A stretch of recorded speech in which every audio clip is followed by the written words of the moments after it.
बिस्मिल्लाहिर्रहमानिर्रहीम। Website career कारवां से मैं हूँ खालिद इरशाद सूफ़ी और आज हमारे साथ मेहमान शख्सियत हैं जनाब मोहम्मद उस्मान साहब।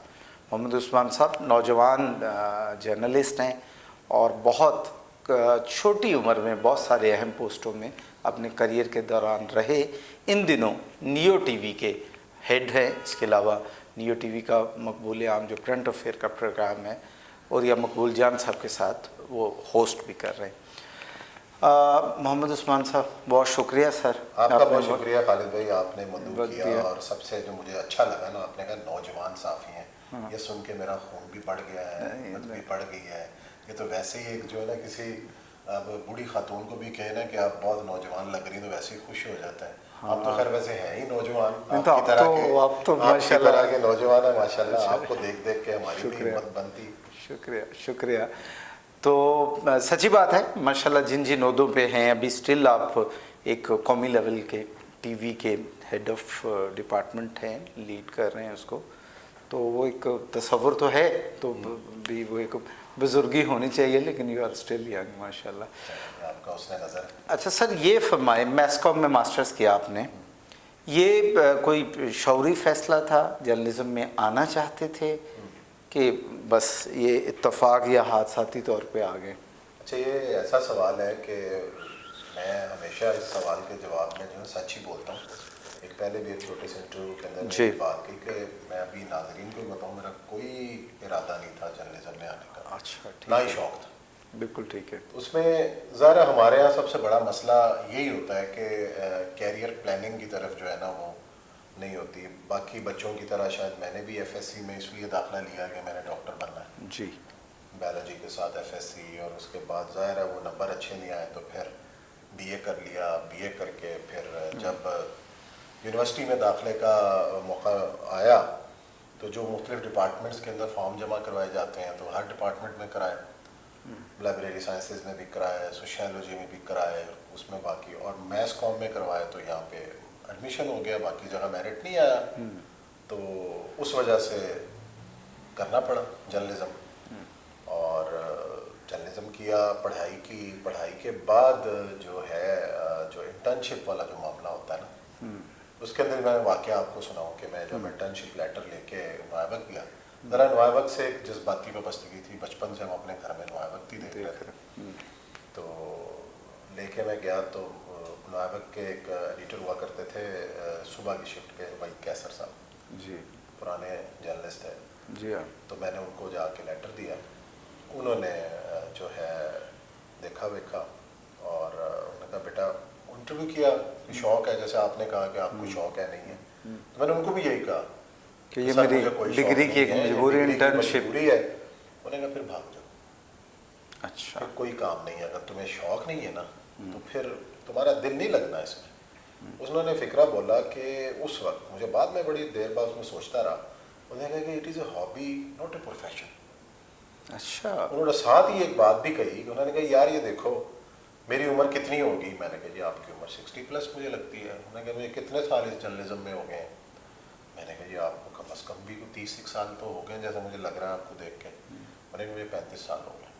ठीक है। और मेरा अब भी जो है ना वो किराए का घर है और मेरी तनख्वाह जो है वो इतनी है। और तुम ये सोचो कि तुम इस लेवल तक कब पहुँचोगे, और ये है तुम ऐसे करो, मुकाबले का इम्तहान दे दो, पैसे हैं तो कोई बिज़नेस कर लो, शौक़ है तो यहाँ आ जाया करो 2-4 घंटे के लिए, अखबार में कॉलम लिख लिया करो, इस किस्म की चीज़ कर लो। जब तक ये तुम्हारे अंदर डेवलप नहीं होगा ना, तो उस वक्त खैर इलेक्ट्रॉनिक मीडिया नहीं था, उस वक्त तक उनकी बात बिल्कुल ठीक थी कि अखबारात के अंदर तनख्वाहों का जो स्केल था और कॉन्ट्रेक्चुअल वर्कर्स और ये वो, तो उन्होंने तो मेरे से हमदर्दी ही की।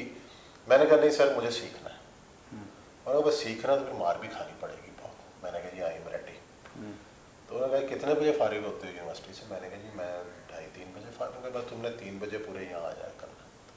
अगले दिन मैं गया हूँ तो अगले दिन मैं देखता हूँ कि जनाब उनके मेन न्यूज़ रूम के साथ ही एक छोटी सी टेबल कुर्सी में पूरे 3 बजे बड़े सलीके के साथ वो अखबारात की स्लिपें, पेंसिल, स्टेशनरी और मुख्तलिफ अंग्रेज़ी और अखबारात और रसाइल की उन्होंने ख़बरें काट काट के ना वो पेपर वेट के नीचे रखी मैंने, और मुझे कहते बेटा बैठ जा, बड़ी खबरें बनानी शुरू कर दो, बड़ी सारी ख़त्म करके उठनी। तो खैर लग गया, जितनी कर सकते थे कि उनको दे दी। और उनकी सबसे अच्छी बात कि अखबार कॉपी जाने के बाद वो मेरी ख़बरें मेरे साथ डिस्कस करते थे, ये तुमने अच्छा किया, ये गलत किया, इसका तर्जमा ये नहीं होता, वो नहीं होता। हालांकि मेरी उनसे क्या कोई ना रिश्तेदारी है ना फलाना, लेकिन मैं कहता हूँ कि उस वक्त के उस्ताद। खैर हफ्ता 10 दिन गुजरे। 10 दिन के बाद उन्होंने जब अखबार की कॉपी जब फाइनल चेकअप के लिए जा रही होती है ना, तो मुझे उन्होंने बुलाया, इधर आओ, देखो कितनी खबरें लगी हैं तुम्हारी इसमें। मैंने देखा 3-4 खबरें लगी हुई थी। मेरी थोड़ी सी हिम्मत बनी, खुशी हुई अंदर से, सेटिस्फेक्शन होती है ना कि यार ये बहुत अच्छा काम है। उसके बाद फिर उन्होंने मुझसे सुर्खियाँ निकलवानी शुरू की और सारा 3 महीने गुजर गए ना, तो बहुत सारी चीज़ें तर्जुमे पे भी कमांड हो गई और स्पीड भी बन गई, और उनके कहने पे मैंने जिस तरह वो का अमल भी किया। तो मुझे कहते हैं कि यार अपना इंटर्नशिप तो ख़त्म हो गई है, सर्टिफिकेट चाहिए या और काम सीखना है। मैंने कहा जी मैं वेला हूँ, मुझे काम सिखाएं। मैंने कहा अच्छा चल आता रहा, मैं निज़ामी साहब से अप्रूवल ले लेता हूँ, आते रहो। खैर मैंने 6 महीने वहाँ काम किया फ्री। 6 महीने बाद उन्होंने मुझे एक ऑफ़र की। उन्होंने कहा जी पिंडी नोएबा के अंदर असामी आई हैं सब एडिटर की, ग्रेड 3 या पता नहीं कौन सा ग्रेड होता है, रेगुलर जॉब है, चले जाओ। मैंने कहा नहीं सर पिंडी नहीं जाना, कभी निकला नहीं है घर से तो इसलिए नहीं जाना। तो खैर उन्होंने कहा बहरहाल मैं नज़र में रखूँगा, यहाँ पे हुआ तो मैं तुम्हें बताऊँगा।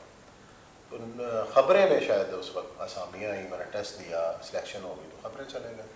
तो 1.5 खबरें में किया, खबरें न्यूज़ डेस्क पे काम किए। और ख़बरें के बाद जो है फिर एक इस्लामाबाद के अंदर, पिंडी के अंदर एक एजेंसी थी, कश्मीर की तहरीक आज़ादी उस वक्त अपने बिल्कुल आगाज़ था उसका, जोबन में थी, और पाकिस्तानी और इंटरनेशनल प्रेस को ज़रूरत थी कि कश्मीर के बारे में जो है ना आगाही और एक अवेयरनेस, और वहाँ जो इंडिया जुल्म सितम कर रहा है, जो अट्रॉसिटीज़ हो रही हैं, उसको हाईलाइट किया जाए, जो उस वक्त के दौर में बड़ा मुश्किल काम था। तो ये कश्मीर प्रेस इंटरनेशनल कायम की थी डॉक्टर अयूब ठाकुर, अल्लाह उनको जन्नत नसीब करे। एक जिला वतन रहनुमा थे मकबूजा कश्मीर के, और साथ उनके शरीक थे डॉक्टर गुलाम नबी फ़ाई जो वाशिंगटन में थे। तो क़य्यूम फ़ारूकी साहब यहाँ इनके चीफ एडिटर होते थे इस्लामाबाद में, पिंडी में, पूंछ हाउस के अंदर हमारा वो सेटअप था सारा। तो और भी बहुत सारे सीनियर जर्नलिस्ट उससे वाबस्ता रहे हैं।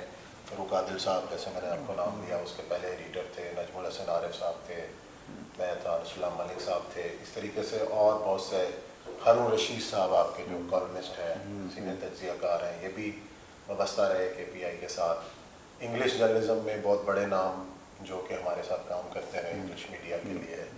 इंटरनेशनल कई इदारों से वाबस्ता सहाफ़ी जो थे उन्होंने भी वॉलंटियर किया हुआ था, वो भी हमारे साथ काम करते थे। तो KPI जो है, मुश्ताक मिनहाज साहब जो वज़ीर इत्तलात हैं इस वक्त आज़ाद कश्मीर के, ये भी हमारे साथ वाबस्ता थे। हमारे मुल्क के सीनियर कालम निगार जावेद चौधरी साहब, ये भी KPI के साथ वाबस्ता रहे। एक हमारे और सीनियर न्यूज़ एजेंसीज़ की दुनिया के जावेद कुरैशी साहब, ऑनलाइन के जो बानी एडिटर थे, वो भी KPI के साथ वाबस्ता रहे। इस तरह बहुत बड़ा एक लोग हैं जो उससे निकले।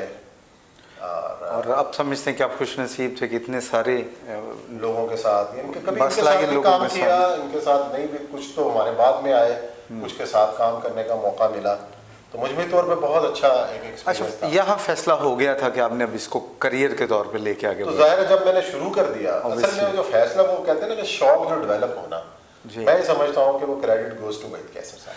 अच्छा, जर्नलिज्म जो है स्टिल आप माशाल्लाह पढ़ाते भी हैं, लेक्चर्स भी देते हैं, खुद प्रैक्टिकल जर्नलिज्म में। जर्नलिज्म प्रोफेशन है, हॉबी है, पैशन है? अगर आप उसको पैशन के साथ करेंगे ना जी, तो उससे अच्छा प्रोफेशन कोई नहीं। ओके। मैं ये कहता हूँ कि ये वो कहते हैं ना कि ये जो आगाही है और एक ये इत्तला देना, ये तो वो कहते हैं ना पैगम्बराना काम है कि आप लोगों के अंदर एक अवेयरनेस पैदा कर रहे हैं। अगर वो अवेयरनेस जिम्मेदारी के साथ पैदा करें और आप इस नीयत के साथ करें कि आपने इस माशरे की इस्लाह भी करनी है, क्या गलत है क्या सही है ये बताना है, क्या सिर्फ झूठ नहीं बताना। जब इस नीयत के साथ करते हैं तो ज़ाहिर है आपको उसका अजर भी मिलता है। जब आपकी नीयत नेक है तो आप अगर इसके साथ इस मैदान के अंदर आते हैं, एक गोल लेके आते हैं, अपना एक सोच लेके आते हैं, तो आप कामयाब हैं। हमने कई ऐसे लोग देखे हैं, हमारे सामने एग्जाम्पल्स हैं, यही जावेद चौधरी साहब हैं, और ये वाहिद फील्ड है, मैं अपना आपको कहूँ खालिद भाई, कि जो इसमें मेहनत करेगा, मैंने तो ये देखा है जिसने भी मेहनत की है वो नाकाम नहीं हुआ। Okay fine. इसी करियर की अफादियत या इसके पोटेंशियल को एंड पे भी हमने आपसे डिस्कस करना है। वापस आते हैं आपके अपने करियर की तरफ।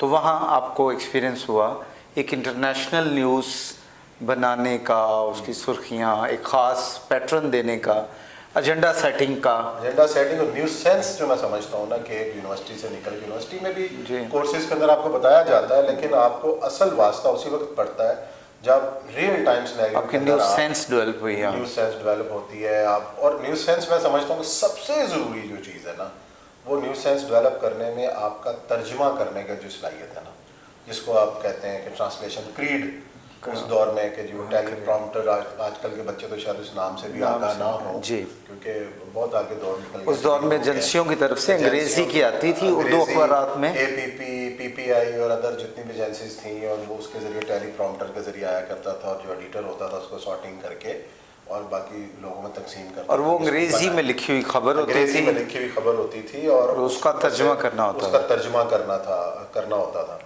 तो वो एक मैं समझता हूँ कि न्यूज़ सेंस पैदा और डेवलप करने के लिए वो एक बुनियादी चीज़ थी। अब जो है क्यों हमारे लोग मार खाते हैं कि आज आप हमारे अखबारात के अंदर अंग्रेजी से तर्जुमा करने का रवाज खत्म, बनी बनाई खबर आ गई, ऑनलाइन आ गई उर्दू, फिर APP उर्दू सर्विस आ गई, PPI उर्दू सर्विस आ गई, तो तर्जुमा करने वाला काम जो है ना वो पीछे रह गया। बनी बनाई चीज़ जाती है, उसके ऊपर सुर्खी जमा के हम आगे बढ़ा देते हैं। अच्छा, तो ये एक मैं समझता हूँ। अच्छा, जवान आदमी थे, काम कर रहे थे, सीखने की हद तक तो चीज़ें जस्टिफाइड होती हैं कि यूथ में बंदा कहता है जुत जाता है। फाइनेंशियली सैलियाँ ऑब्वियसली थोड़ी होती होंगी, तो कोई आता नहीं था कि यार मैं करियर चेंज कर लूँ या क्या बनेगा क्या होगा? वही सब की बातें नहीं याद आती थी? बड़ी दिलचस्प बात, वही सब की बातें याद आती थी, लेकिन उस वक्त ज़ाहिर है अकेले होते थे। मैं आपको KPI के दौर की बात कर रहा हूँ, ज़ाहिर है वहाँ पे हमें रहाइश तो इदारे ने दी हुई थी। उस वक्त की जो तनख्वाह KPI में थी, मैं आपको बताऊँ तो स्टार्ट जो थी वो 3,500 रुपया थी। अच्छा, ठीक, यानी कि ये मैं बात कर रहा हूँ 94 की। ठीक है। कि भी एक बंदा लाहौर से इस्लामाबाद शिफ्ट कर रहा है, उसकी, और मैं समझ उसमें इतनी बरकत बहुत थी मुनासिब कि मैंने 4 दिन लाहौर भी आना है, मुनासिब सैलरी थी, बहुत और बेहतर। पैसे जेब में से ख़त्म नहीं होते थे, तब पैसे की इतनी बरकत थी। हाँ। तो ये एक चीज़ है। उसके बाद ज़ाहिर है उसमें इजाफा होता रहा वक्त गुजरने के साथ साथ। फिर हम अखबार में जंग अखबार ज्वाइन किया 97 के अंदर, ज़रा थोड़ा सा और बूस्ट मिला, जंग लाहौर आ गया, जंग लाहौर में आ गया 97, शादी के अपनी फ़ौरन बाद में लाहौर शिफ्ट हो गया। तो 97 टू 99 के एंड तक जंग अखबार, और यहाँ भी न्यूज़ में, यहाँ भी न्यूज़ में, यहाँ पे हमारा एक सा डिपार्टमेंट, आबिद तिहामी साहब उसके हेड हुआ करते थे। एक फोरम होता था, एक हमारा जंग मोबाइल फोरम होता था, फिर एक अवाम की आवाज़ पेजेस होते थे। 2 पेज रोज़ मैगज़ीन के, उसमें अवाम के इशूज़ और मैगज़ीन और इस किस्म की चीज़ें थी। वो 2 सफ़ात मेरे साथ इकरामुल अकबर साहब हुआ करते थे, वो जियो लाहौर में। नासिर हफीज़ बड़े सीनियर जर्नलिस्ट हैं, हमारे बड़े भाइयों की तरह हैं, नुआ वक्त में होते हैं, वो थे। ताहिर शाह साहब अल्लाह जन्नत नसीब करें, वो उस पेज पे थे। नसरुल्लाह मलिक साहब भी हमारे साथ रहे हैं, उसी पेजेस के ऊपर वो रिपोर्टिंग किया करते थे। और उसी पेज पे हमारे साथ थे रियाज बटालवी साहब, बहुत बड़ा नाम, उन्होंने जंग ज्वाइन कर लिया था। हाँ, तो उनके साथ रोज़ बैठना। जफ़र साहब भी, आसिफ अली पोता मरहूम, वो भी साथ थे। तो ये वो लोग थे जिनसे बहुत कुछ सीखा।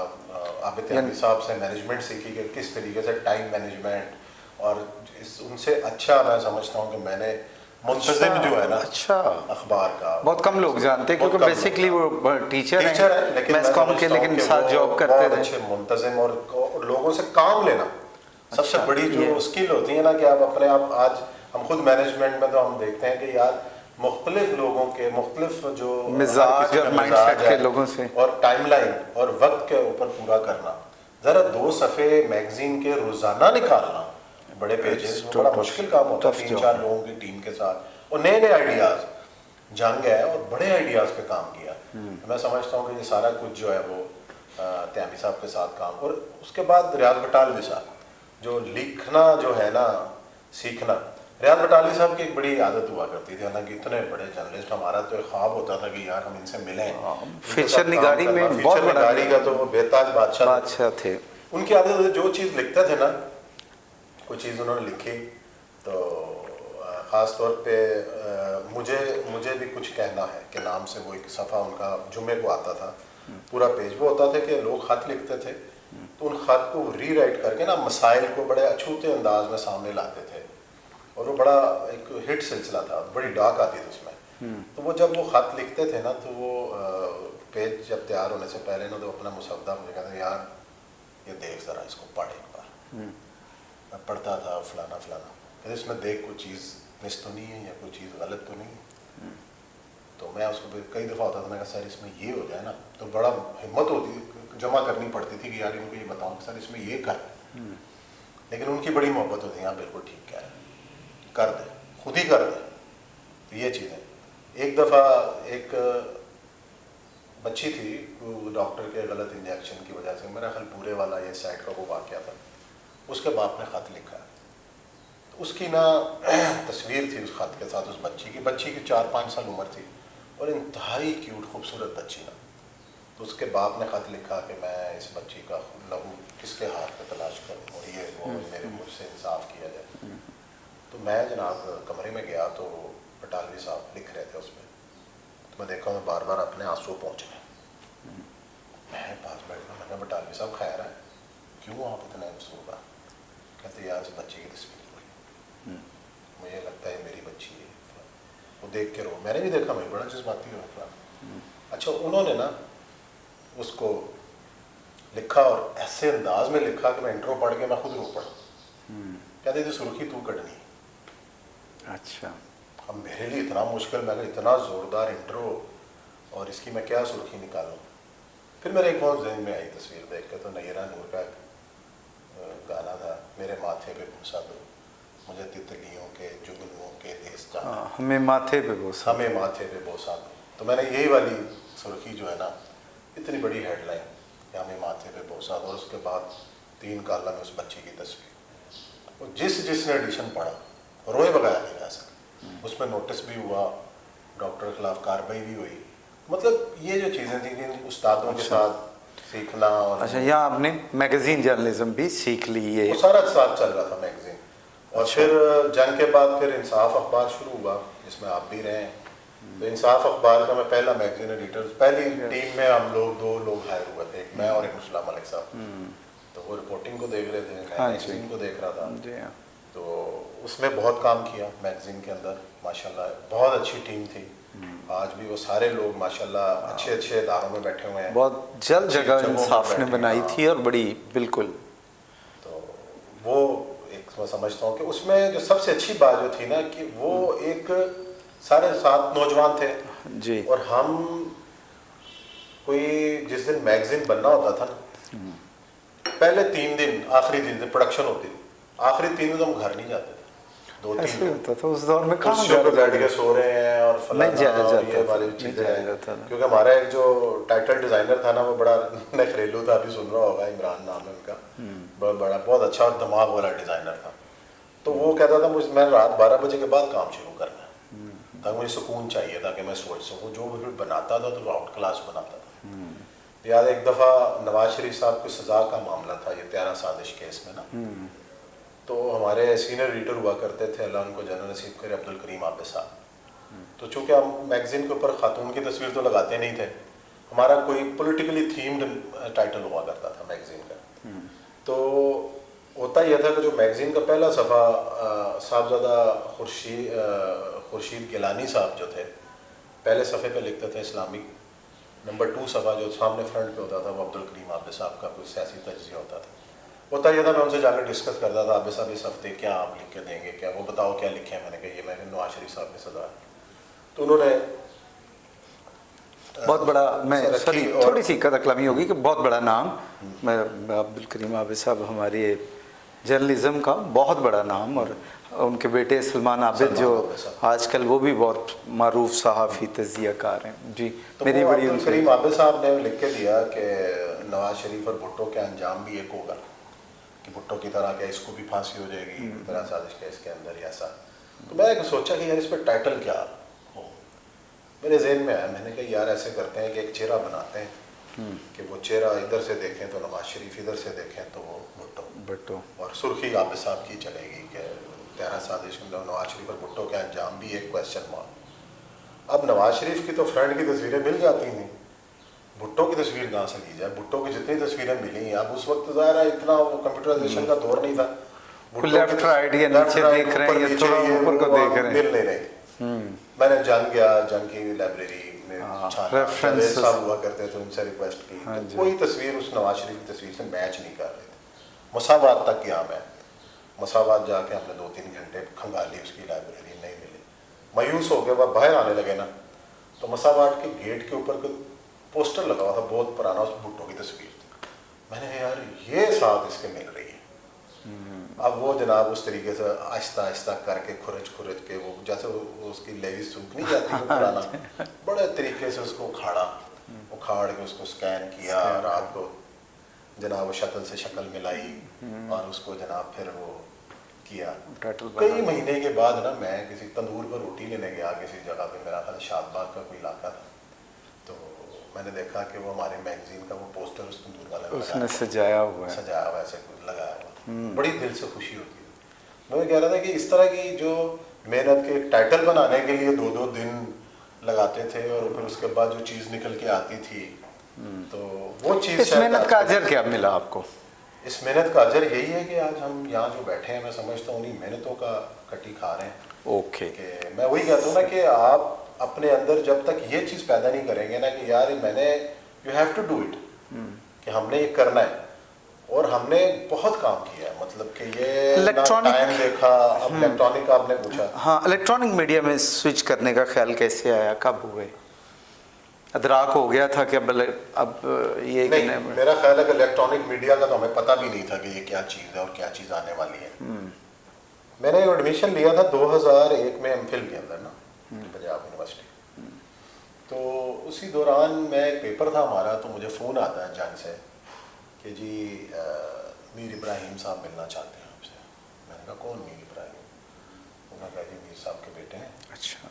और कराची से पूरी टीम आई हुई है, कोई वो हायरिंग करना चाहते हैं फॉर चैनल। मैंने कहा किसका चैनल? जंग वाले को चैनल ला रहे हैं। जियो तो नाम नहीं था, जियो तो उस वक्त तक सोचा भी नहीं था इसका नाम क्या होगा। तो बस आप कल इतने बजे अगर आ सकते हैं तो आ जाएं। मैं फिर 12 बजे चला गया। तो मैं वहाँ गया तो बहुत सारे लोग बैठे हुए थे। मुझे याद है कि उस वक्त PTV लाहौर की एक रिपोर्टर हुआ करती थी, अनाउंसर हुआ करती थी, सबा फैसल, जो आजकल बहुत बड़ी अदाकारा है। वो भी इंटरव्यू देने आई हुई थी इस तरीके से, और भी 2-4 बड़े मारूफ नाम जो आज जियो के साथ हैं वो भी थे। तो खैर वो इंटरव्यू हुआ, तो बड़ा बोर्ड इंटरव्यू था। उसमें बुरहानुद्दीन हसन साहब एक कंसल्टेंट थे, PTV में हुआ करते थे, PTV के MD भी रहे हैं, वो थे। इमरान असलम साहब जो इस वक्त जियो के प्रेसिडेंट हैं, वो खुद भी थे। मीर इब्राहिम रहमान खुद थे। अजहर अब्बास साहब जो इस वक्त जियो के MD हैं, वो थे। तो इस तरीके से पूरा पैनल इंटरव्यू, उसका खैर जवाब जो पूछते रहे देते रहे। तो अपना पूरा कैरियर मैंने बताया, मतलब डाइवर्सिटी रिपोर्टिंग से लेके कॉपी। उन्होंने कहा आपके एरिया क्या है? मैं कहा मेरा एरिया स्क्रिप्ट है। जो भी काम तो सारे किए हैं, लेकिन लिखा ज़्यादा है, स्क्रिप्ट है। और न्यूज़ में मैंने मैगजीन भी किया, लेकिन मैं अगर प्रेफर करूँ तो मैं समझूँ न्यूज़ में। उन्होंने कहा ठीक है, हम आपको जो है ना बताते हैं। उस वक्त मैं एज ए डिप्टी एडिटर इंसाफ में काम कर रहे थे आप, तो सारा कुछ देख रहा था मामला वहाँ। तो उन्होंने जो है ना फ़ौरन फ़ोन आ गया कि जी आपको अपॉइंटमेंट लेटर भेज रहे हैं, तो आपकी ट्रेनिंग शुरू हो रही है 3 मई 2002 कराची में। कंबाइन के नाम से कंपनी का हमें लेटर मिले, तो उस वक्त जियो तो था नहीं। तो खैर वो ट्रेनिंग शुरू हुई, बहुत सारे लोग पूरे पाकिस्तान से जमा थे। CNN जिन लोगों ने लॉन्च किया था, CNN तुर्की, CNN इंटरनेशनल, इंडिया में जो आज तक TV है बहुत बड़ा, वो टीम ने हमें ट्रेनिंग दी। सारे गोरे थे ज़ाहिर है। 1 महीना वो रहा। खैर उसमें उन्होंने सब कुछ सिखाया, रिपोर्टिंग से लेके न्यूज़ गैदरिंग, एडिटिंग, कैमरा चलाया कैसे है और अपना पैकेज खुद कैसे बनाना है। मतलब वो 2 महीने पर मुहित वो सारा एक सिस्टम रहा। तो फिर जियो लाहौर में था हमारी ज़ाहिर अपॉइंटमेंट। तो जियो उस वक्त होता था टेलीकास्ट फ्रॉम दुबई, पाकिस्तान में ज़ाहिर वो फैसिलिटी नहीं थी। तो दुबई में हेड ऑफिस था, वहाँ पे हेड ऑफिस कराची था, लेकिन इंटरनेशनल ऑफिस जो नशरियात थी वो दुबई से होती थी, टेलीकास्ट। तो टेलीकास्ट। तो फिर हमें दुबई चले गए। तो दुबई जाके और बड़ा महदूद सा स्टाफ था। वो कहता वो सुबह हम 6:30 बजे निकला करते थे अपने होटल से, और रात को 1-1:30 बजे वापस अपने होटल पहुंचते थे, काम आप लोगों को विदाउट एनी ऑफ ब्रेक। ज़रा छोटा सा स्टाफ था। और उसके साथ और अभी तो वो न्यूज़ के सॉफ्टवेयर भी नहीं बने थे कि जिसके ज़रिए ईजी है, MSN के ऊपर ख़बरें टाइप हो रही होती थी, वही हम अपने वो लोकल सॉफ्टवेयर में डालते थे, उसको चला रहे होते थे। या बिगनिंग थी, लाइव बीपर्स हो रहे हैं, पैकेजेस का कोई था नहीं कि पैकेज किस तरह बनना है। वो लोकली जितना भी छोटा मोटा जोड़ के बीपर्स के जी हर तरफ चल रहे हैं। और उन्हीं दिनों के अंदर कराची के अंदर एक मेरा ख्याल रमज़ी ने शिबा पता नहीं ऐसा कोई बंदा पकड़ा गया था। तो लाइव पहली दफ़ा शायद पाकिस्तानी कौम ने भी देखा होगा। यूसुफ रमज़ी? नहीं, यूसुफ रमज़ी नहीं, रमज़ी शिबा कोई था बंदा। अच्छा। वो कोई कराची डिफेंस फेज़ 2 से पकड़ा गया था किसी फ्लैट से। तो वो लाइव एक्शन हुआ था, पुलिस की लाइव कार्रवाई, और वो जियो ने उसको नशर किया। तो पूरी दुनिया में पता चल गया कि जियो भी कुछ चैनल है। तो लोगों को भी पता चल गया कि उन्होंने लाइव एक हैपनिंग देखी अपने सामने। तो वो मेरा ख्याल है कि जियो का एक स्कूप था, और जियो का वो कहते हैं ना किक लगनी है और आपने आसमान की तरफ चला जाना, तो वो उसकी उठान थी। उसके बाद आज तक जियो किसी से पकड़ा नहीं गई। अच्छा। तो ये अच्छा, तो ये आपका अब उसमें इलेक्ट्रॉनिक मीडिया में आ गए, फिर जियो क्यों छोड़ा? जियो क्यों छोड़ा? जियो ज़ाहिर है, एक कहते हैं ना कि जियो मेरी पहली और आखिरी मोहब्बत अब भी मैं अपना ही समझता हूँ कि ज़ाहिर है आपने ज़िंदगी का एक अरसा 13-14 साल वहाँ सर्फ किए हैं और हर पोजीशन में काम किया है। जियो ने ही मुझे पहचान दी, जियो ने ही मुझे काम सिखाया और इस काबिल बनाया कि आज जो कुछ भी हूँ मैं उसी की वजह से हूँ, उसी की मेहनत की वजह से हूँ। 2015 के अंदर एक ज़ाहिर है जियो के ऊपर क्राइसिस आ चुका था 2014 में आमिर मीर के वाक़े के बाद, और जियो को मैंने एज ए कंट्रोलर न्यूज़ तक मैंने देखा, जियो न्यूज़ सर्व किया, और उसके बाद उन्होंने मुझे प्रमोट करके एक प्रोजेक्ट दिया जियो तेज़ का 2013 में। उसको हमने लॉन्च किया बड़ी कामयाबी के साथ, और बड़ा एक डिफरेंट आइडिया, बहुत डिफरेंट आइडिया था, खबर और इमीडिएट और मुख्तसर दुनिया का मुश्किल तरीन काम था कि 1 घंटे में आपने 4 बुलेटिन देने 15-15 मिनट के, और आपने ऑलवेज उसको चेंज भी करना है, और हर 15 मिनट बाद आपकी हेडलाइन चेंज हो रही है। उस टीम को तैयार करना, उस टीम को साथ चलना बहुत एक मुश्किल टास्क था कि भी आपने जो है ना इस टास्क के लिए लोगों को तैयार करना। खैर उसके पीछे पूरी बैकग्राउंड है, ट्रेनिंग्स हैं, टीम बिल्डिंग है, ठीक है। तो उसमें जियो की मैनेजमेंट का भी बहुत जो है वो किरदार है कि उन्होंने उसको तैयार किया। वो क्राइसिस जब जियो पे आया तो जाहिर है जियो की सारी प्रोडक्ट में उस पर इफेक्ट होना था। तो जियो बंद हो गया, कई केबल से उतर गया, फाइनेंशियली उसको बहुत नुकसान हुआ। तो उसमें फिर उस वक्त उन्होंने शायद 2015 में जियो की इंतजामिया ने फैसला किया कि हमने जियो तेज़ को शेल्फ करना है। तो ज़ाहिर है बहुत ज़्यादा लोग बेरोज़गार हो जाते हैं, और जो हमारे साथ 50-60 के करीब जियो तेज़ का स्टाफ था, तो फैसला ये हुआ कि बहुत सारे लोग ले ऑफ होंगे, और हमें 2 सीनियर्स लोग थे वो जियो में मर्ज कर रहे थे दोबारा। तो इसी दौरान बोल की एक अपॉर्चुनिटी आई और ऑफ़र आई मेरे पास। तो उसमें शायद उन्होंने कहा कि अपनी टीम भी आप बनाएं खुद ना। Breaking news and news gathering की एक टीम थी जिसको मैंने हेड करना था। तो उसमें 35 से 40 लोग जो थे वो मेरे साथ वो बोल में एडजस्ट हो गए, क्योंकि अच्छी पेस के ऊपर आप इसलिए स्विच कर गए। तो उस दौर में ऑब्वियसली बड़े बड़े नाम चले गए, बड़े नाम चले गए, सब चले गए, एक बड़ा इंस्टीट्यूशन है तो बड़ा था। तो 3-4 महीने तो बहुत अच्छे गुजरे। लॉन्चिंग से पहले ही आपको भी पता है कि बोल के साथ क्या हुआ, और फिर उसके बोल के साथ होना का मतलब ये है कि फिर सबके साथ हुआ जो उसके वो मैं समझता हूँ इलेक्ट्रॉनिक मीडिया का 9/11 जो था वो बोल का डिज़ास्टर उस वक्त जो हुआ, आज तक मीडिया इंडस्ट्री फिर अपने पैरों पे खड़ी नहीं हुई उसके बाद। जो कुछ हो रहा है आपके सामने, तो ये हुआ। छोड़ने की वजह मैंने आपको बता दी। उसके बाद फिर बोल जब हुआ तो फिर मैं आ गया दुनिया में सवाल रहा। सवाल सॉरी, यहाँ एक सवाल था। ज़ाहिर बात है मैं कुछ चीज़ें इल्म में हैं कि बाज़ दफ़ा आप स्विच करने की भी जो एक हिम्मत है एक जॉबर के लिए, वो फ़ायदा भी देती है, ज़रूरी नहीं है। तो असल सवाल ये था कि आप वहाँ जमे हुए थे और कायम दायम थे और एक अपॉर्चुनिटी आई तो आपने मेरा ख्याल है स्विच कि किया। अपॉर्चुनिटी बंदे को एक तो होता है ना कि आपने कैलकुलेटेड रिस्क लेना है। हाँ, तो बाज़ औक़ात जो अपॉर्चुनिटी और रिस्क फैक्टर है वो आपको मरवा भी सकता है और आपको गेन भी करा सकता है। क्या मशवरा क्या है कि भी मेरा कैलकुलेटेड ख्याल है रिस्क कि पे रिस्क लेना चाहिए। रिस्क अगर लेना आपने चाहिए कैरियर में आगे बढ़ना है तो फिर रिस्क लेना चाहिए। और उसके लिए भी एक चीज़ जो मैं समझता हूँ कि वो सबसे बुनियादी चीज़ ये है कि आपको अपने पर यकीन जो है ना बहुत ज़रूरी है। You have to do it. ठीक हो गया, आप कह रहे हैं कि रिस्क लेना चाहिए। अच्छा, फिर उसके बाद अगली मंजिल जो थी उसके बाद जो थी वो जब बोल वाइंड अप हुआ और फिर एक बहुत बड़ी तादाद लोगों की बेरोजगार हुई। जी हाँ, तो आज मैं ये ओपन सीक्रेट के तौर पे बता भी रहा हूँ कि उस वक्त तमाम बड़ों ने, हमारे जो अजहर अब्बास साहब हैं या अल्लाह जल्ल नसीब करे हमारे अंसार नकवी साहब, ये 22 मई को 13 हादसे जी हाँ, शहीद कराची, हुए हैं। जी जी वो जी भी मेरे साथ थे बोल के अंदर। जियो में भी हमने इकट्ठे 13 साल एक साथ बैठ के काम किया। जी सर। तो फिर हमने ये फैसला किया, एक अपॉर्चुनिटी मिल रही थी मुझे दुनिया में, तो हमने दुनिया मैनेजमेंट में भी ये फैसला किया कि यार बहुत सारे अच्छे काम करने वाले लोग हैं, हम उनको भी एडजस्ट करेंगे। तो कोई 20-22 के करीब लोग कामरान खान साहब की टीम में कराची में एडजस्ट हो गए, कोई 12-13-15 के करीब लोग मेरे साथ लाहौर आ गए। अच्छा, बिल्कुल ठीक। अंसार नकवी साहब ने 24 news city 42 Lahore as a director news join कर लिया। वो भी कराची छोड़ा के, कराची में उनको ऑफ़र थी, हम दोनों को वापस ऑफ़र थी कि जियो में आ जाएं।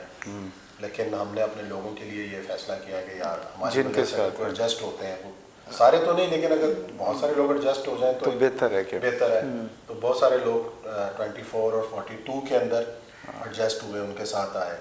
अजहर अब्बास साहब जियो न्यूज़ वापस चले गए। तो बोल के जो बहुत सारे अच्छे काम करने वाले हमारे साथ ही से जो गए थे बोल, वापस वो जियो में आज बैठे हुए हैं तो अजहर अब्बास साहब की वजह से। इसी तरीके से बहुत सारे लोग एयरवाई एडजस्ट हो गए, कुछ एक्सप्रेस चले गए। तो इस तरीके से मेरा ख्याल है कि जो बेरोजगार हुए थे उसमें 50-60% लोग एडजस्ट हो गए उस वक्त। अच्छा, दुनिया में क्या किया? एक साल तकरीबन ऑलमोस्ट मेरा ख्याल 9-10 महीने मेरा वहाँ पे स्टे रहा है। दुनिया में वैसे तो एक हिस्ट्री रही है, डायरेक्टर न्यूज़ साहबान बहुत कम अरसा टिकते हैं, 3 से 6 महीने या 8 महीने 9 महीने। तो ज़ाहिर है वो एक उनका खैर अपना एक तरीक़ाकार मिजाज है। भारत अच्छा वक्त गुजरा, बहुत कुछ सीखा भी। ज़ाहिर है दुनिया एक बड़े हमारे इस वक्त के टॉप 5 चैनल्स के अंदर है, बड़ी मेहनत की है मियां आमिर साहब ने। मियां आमिर साहब से बहुत पुराना हमारा चैनल से पहले सभी भाइयों जैसा रिश्ता है और अब भी है। तो बहरहाल उनकी बड़ी मेहनत है, बड़ा कुछ सीखा भी मैंने उस इदारे से, बहुत मेहनत भी की और बड़े अच्छे लोग हैं, अभी काम कर रहे हैं। तो दुनिया के बाद फिर मैंने न्यू टेलीविज़न 2016 में मेरा ख्याल है मैंने ज्वाइन किया। मेरा ख्याल 4 साल होने लगे हो गए हैं, बल्कि अप्रैल 2016 मेरा ख्याल है मैंने ज्वाइन किया। ओके। ये आपकी सफ़र जर्नलिस्ट और जर्नलिज़म मैनेजमेंट की ये जो पोस्टें हैं, जो करियर तक तो हमने जाना, ये जो आपने एंकर बने, ये इत्तफाकी बने कि नहीं मिल रहा था फिर खुद आ गए, इसके पीछे क्या कहानी है ये भी बताएं। इसके पीछे कहानी मेरी कोई ज़ाती ख्वाहिश नहीं थी। हाँ जी, मैंने एंकर बनना। ज़ाहिर है आप कैमरे के पीछे के लोग हैं और इतना अरसा आपने काम भी किया है कैमरे के पीछे, आप उसको एंजॉय भी करते हैं। ये तो ट्रेडिशनल जिम्मेदारी है कि जी कैमरा फेस करना जो है वो एक वैसे ही पसीना, लेकिन बहुत अच्छा फेस पसीना आया भी हुआ है कैमरा फेस करने। नहीं, आप तो बहुत अच्छा फेस करते पर एक था, एक अचानक मैनेजमेंट ने कहा कि जनाब आप औरिया साहब के साथ प्रोग्राम करें। औरिया साहब बड़े भाई हैं और आपको भी पता है कि बाज़ औक़ात बड़े वो जज्बाती हो जाते हैं स्क्रीन के ऊपर भी। तो वो ना कहा जी ज़ाहिर है आप सीनियर मैनेजमेंट में हैं, तो आप अगर औरिया साहब के पास बैठेंगे, आपके पीछे नॉलेज भी है, आप को पता भी है कि क्या चीज़ बात करनी है क्या चीज़ नहीं करनी, क्योंकि हमारे यहाँ कैमरा भी हर चीज़ के ऊपर जो है ना वो और भी बड़े स्टेक होल्डर्स हैं जो बरीक बेनी से आपको वॉच कर रहे होते हैं। बाज़ औक़ात कोई ऐसी बेहतियाती भी हो जाती है। तो उन्होंने कहा कि यार इस चीज़ को दोनों मिल के, अब ज़रा दोनों सीनियर हैं तो अल्लाह का शुक्र है औरिया साहब के साथ पहले से भी अच्छा था और प्रोग्राम मेरा ख्याल है कि अभी 1.5 साल 2 साल तो चले करते हुए। तो जो केमिस्ट्री है बहुत अच्छी उनसे मिल गई है, हम डिस्कस भी कर लेते हैं पहले, बहुत सारी चीज़ों को संभाल भी लेते हैं। तो यही एक फैक्टर था। आगे फ्यूचर क्या है आपका? फ्यूचर क्या है? फ्यूचर जो है मैं समझता हूँ कि इस वक्त जो है, जो आने वाला दौर है वो डिजिटल मीडिया का दौर है। ठीक है कि चीज़ें सुखड़ती जा रही हैं इन टर्म्स ऑफ रेवेन्यूज। अब तो आपका बैरोमीटर तो वही होता है ना कि आपने कमाना किससे। अब टेलीविज़न जर्नलिज्म जो है उसके अंदर कमाई उतना प्रॉफिटेबिलिटी के वाइज अगर देखा जाए तो उतना वो चाम नहीं रहा। यही वजह है कि हर इदारों से ले ऑफ्स हो रहे हैं, खर्चे पूरे नहीं हो रहे हैं, और इस कोविड के चक्कर में तो और मुसीबत पड़ गई है कि रेवेन्यूज़ नहीं है, आपकी रिकवरीज नहीं है, और डे टू डे जो आपके जो मामलात हैं वो भी संभल नहीं रहे हैं। तो ऐसा भी देखेंगे बहुत सारे सीनियर जर्नलिस्ट हैं वो सारे डिजिटल मीडिया की तरफ आ रहे हैं कि चलो एक सिलसिला चलता रहेगा। और डिजिटल मीडिया का ये कमाल है कि जो अच्छे काम करने वाले हैं, आइडियाज़ के साथ आते हैं तो क्लिक भी होता है। अच्छा भी काम आपने बड़ी आसानी कर दी मेरे लिए ये वाली बात करके। सवाल तो ये था कि एक बड़ी पोस्ट पे बैठा एक कारकुन और प्रोफेशनल, एक थॉरो करियर जिसका चल रहा है बंदे का, वो आगे क्या करेगा। अच्छा ये बताएं मुझे कि ये जो डिजिटल मीडिया, जिसके लिए मैं एक और लफ्ज़ इस्तेमाल करने जा रहा हूँ, डिजिटल जर्नलिज्म स्पेशली, इसका स्कोप है, ये कायम रहेगी, इससे लोगों को रोज़गार और रोज़ी रोटी मिलेगी? मेरा ख्याल है कि बहुत सारे लोग जो हैं वो कर भी रहे हैं, बड़ी कामयाबी के साथ कर रहे हैं। अच्छा। और एक जो चीज़ मैंने नोट की ना, यंगस्टर्स, क्योंकि हमने तो शायद आपने और मैंने भी आके शायद 21-22 साल की उम्र में कंप्यूटर देखा होगा। यस, हमने तो डॉस से शुरू किया। मैं वही कह रहा, डॉस में तुमने देखा होगा। और आजकल के जो बच्चे हैं मेरा ख्याल है चौथे महीने मोबाइल हाथ में उनके डीएनए में, अपनी डीएनए में पड़ा होगा चीज़ें हैं। अभी जो यंगस्टर यूनिवर्सिटियों से पास आउट हो रहे हैं वो व्लॉग्स कर रहे हैं, ब्लॉगिंग कर रहे हैं, आपकी वेबसाइट्स बना के बैठे हुए हैं। करियर है इसमें, कैरियर है, बाकायदा संजीदगी से करियर है। मैंने वो पहले बात की ना कि कोई भी बंदा, आपका वो डिजिटल मीडिया है, प्रिंट मीडिया है, इवन इलेक्ट्रॉनिक मीडिया है, मेहनत करे, मेहनत और नीयत, दो चीज़ें हैं। मेहनत और नीयत, मेहनत नीयत के साथ, और नतायज अपने रब पे छोड़ दें तो वो कभी नाकाम नहीं हो सकता। अच्छा, बहुत अच्छा। और ये जो मोहम्मद उस्मान साहब, हज़ारों की तादाद में स्टूडेंट मैसकॉम डिसिप्लिन्स में हैं, प्राइवेट और पब्लिक यूनिवर्सिटीज़ में, एक अभी जो चैनल्स पर एक आया है पाकिस्तान में मीडिया पर जो एक बहरान है, उससे बहुत मायूसी है और एक डार्कनेस देखते हैं जो अभी मिड में हैं अपनी स्टडीज़ के। आप एक्सपर्ट हैं, ठीक है, मीडिया एक्सपर्ट हैं, आपका क्या कहना है कि ये मैसकॉम की स्टडीज़ मेंटेन रहेगी और जॉब्स रहेंगी, या ये फैकल्टी जो है, ये जो डिसिप्लिन है, इसको बंद कर देना? नहीं खालिद भाई, बड़ा अच्छा सवाल आपने किया। मेरा ख्याल है इस वक्त की जो नीड है ना वो ये है कि हम अपनी यूनिवर्सिटियों में जो पढ़ाएं वो इंडस्ट्री की नीड के मुताबिक पढ़ाएं। ठीक है, कि हम अपना जो करिकुलम है वो उस तरह डिज़ाइन करें कि भाई जो भी वहाँ पढ़ के आए ना वो कहीं ना कहीं एडजस्ट हो, मार ना खाए, बेरोजगार ना फिरें। उसमें क्या होना चाहिए, मसलन आप जिस बच्चे को मैसकॉम में एडमिशन दें उससे पूछें बेटा तूने करना क्या है। मतलब मेरे अंदर है कि जी मैंने रिपोर्टर बनना है, तो आप मुझे ज़बरदस्ती जो है वो कॉपी एडिटर नहीं बना सकते। मैं रिपोर्टर बनना है तो मुझे रिपोर्टर की ही आप ट्रेनिंग दें और मेरे अंदर वो शौक पैदा करें और मुझे उसी तरह ट्रेंड करें। और एक जो चीज़ है, ये मैं आप और तो नहीं, मैं अपनी मिसाल दूँ कि हमारी जो न्यू टेलीविज़न के जो ऑनर्स हैं, हमारी सुपीरियर यूनिवर्सिटी है, हमने अपनी जो टीम है हमने उनके साथ बैठ के, जो सुपीरियर की फैकल्टी है उनके साथ बैठ के इंडस्ट्री नीड के मुताबिक उनका करिकुलम डिज़ाइन किया कि यार digital media, vlogging, print media में मैगजीन भी है, फलाना भी है, रेडियो, टीवी, यूट्यूब टीवी है, यूट्यूब है, बेशुमार चीज़ें हैं। उसके मुताबिक आप बच्चों को ट्रेंड करें। आप उस बच्चे को ले ही ना जिसका कोई इंटरेस्ट नहीं है। बाज़ लोग आते हैं, मैं क्लास पढ़ाता हूँ, मैं पूछता हूँ, मैं कहा यार आप हाथ खड़ा करो, किस ने इसको एज ए कैरियर आगे लेके चलना है। तो मुझे बड़ी खुशी होती है, लोग सच बोलते हैं, मतलब को हाथ खड़ा कर सर इसको हमने कैरियर के तौर पे आगे नहीं, हम अपना काम करेंगे। अब ये जो सोच बच्चों के अंदर आ रही है ना कि हम नौकरी नहीं मांगेंगे, हम अपना काम करेंगे। जब तक आप ये कल्चर पैदा नहीं करेंगे ना कि आप नौकरी करने वाले नहीं, नौकरी देने वाले बनो। जब बच्चा ये सोच के काम करेगा ना मैंने नौकरी करनी नहीं है, नौकरी देनी है, तो अपनी अपॉर्चुनिटी भी खुद क्रिएट करेगा, मेहनत भी करेगा और कुछ ना कुछ बन जाएगा। और हमने बनते देखा है। मसलन मैं आपको एग्जांपल दूं कि हमारा एक टीवी शो है आइडिया करोड़ों का।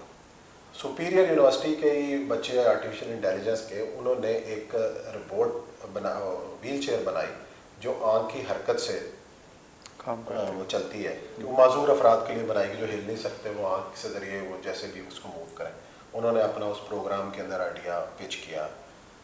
बच्चे 2-3 बच्चे थे, उन्होंने पूरे पाकिस्तान का कंपटीशन जीता।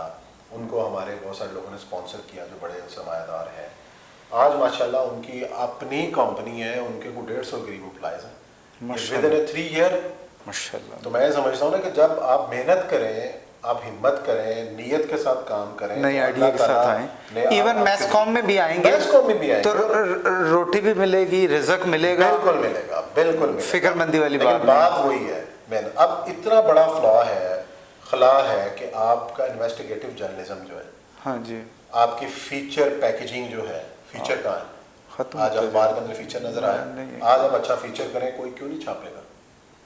आप उसके अंदर एक्सेल करें। आप कहें यार मैंने रियाज बटालवी के बाद डिजिटल फीचर हो सकता है, फीचर करें ना, वो हो सकता है बेशुमार है। और आप देखें ना इन्हीं चीजों को लाइक्स और इन्हीं चीजों को व्यूज मिल रहे हैं। तो आप अगर जितने व्यूज और लाइक्स मिलेंगे आपको पैसे मिलने हैं। आपका अपना यूट्यूब, अपना चैनल है, अब तो कौन सा मसला है? कितना पैसा लगता है आपका यूट्यूब चैनल बनाने? तो एक सेल फोन से चीजें हो जाए, फोन है आपके पास, खुद ही आप कैमरा करें। और मैंने देखा लोगों को पैसे कमाते हुए, और आगे उन्होंने एम्प्लॉय रखे हुए, रिसर्च उनकी लग कर रहा है, कैमरा मैन अलग है, तो अच्छे खासे पैसे बना रहे हैं। मोहम्मद उस्मान साहब बहुत शुक्रिया, हमने आपसे आपके करियर की बातें सुनी और उसमें बहुत सारे पॉइंट हैं जो कि मैस्कॉम में आने वाले नौजवानों के लिए उसमें रहनुमाई है। मुझे दीजिए इजाज़त, बहुत जल्द नए मेहमान के साथ दोबारा मुलाकात होगी। अस्सलाम वालेकुम।